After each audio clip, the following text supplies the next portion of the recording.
I want to explain tension on the Pfaff Ambition 610.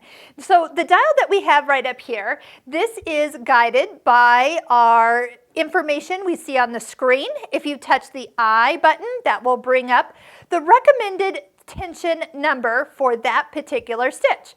But if you notice, if we just picked a decorative stitch randomly, usually the stitch or tension has changed. So what is it actually doing? It's actually making only the top thread become looser for decorative stitches, so then the bobbin thread can pull the top thread down to the back side so it looks prettier. This is what we're talking about. I actually have variegated thread in the needle, and I have pink thread in the bobbin. So see how you can see some of the multicolored thread on the back? That is because that is the perfect tension for these stitches. You find that you don't have any pink thread showing on the top. Now when you're sewing, so many times tension gets blamed for everything. Like you get those big hairy loops on the back of your fabric. That's usually not tension, that's more of a operator error problem where you haven't threaded the machine correctly, you didn't get it in the top tension area, you missed the take-up lever,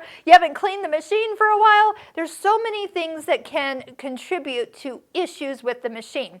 But tension is not the answer. Yes, it gets blamed for it, but it is meant to be a tool. If you have the same thread in your needle as you do in your bobbin, your tension is probably going to be about 4 for most of the stitching, for straight stitch, for zigzag, that type of thing. No problem.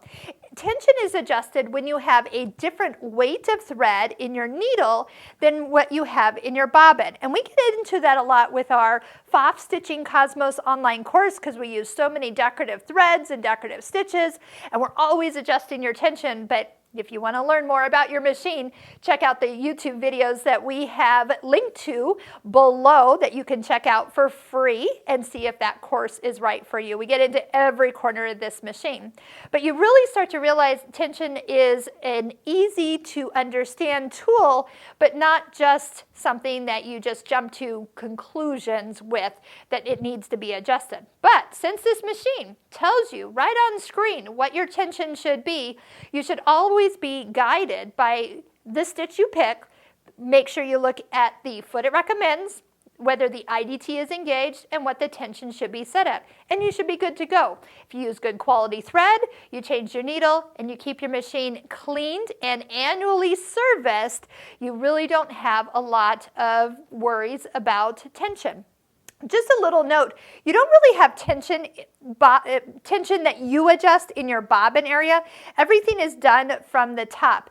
If I am adjusting tension, I'm usually also adjusting a full number. So if it's at 4, I'm turning it to 3. If it's at 3, I'm turning it to 2. Or if I'm going tighter, which I usually need to do when I free motion quilt. So check out our video on free motion quilting, where you'll probably see me increase it to get the look that I want so the stitches look balanced on both the front side and the back side. Now, if you don't know which way to go, because I just told you sometimes I make it tighter, sometimes I make it looser. Whichever way you decide to go that full number or 2, and if it gets worse, you went the wrong way. You can go the opposite way. And if you were always told never touch your tension and you have little fingers that come and visit you, all you need to do is just turn it back to the number that it needs to be at. So don't be afraid to touch it, but if you're unsure whether that's something you should change, start at 4, put it back there as a kind of a middle of the road, and then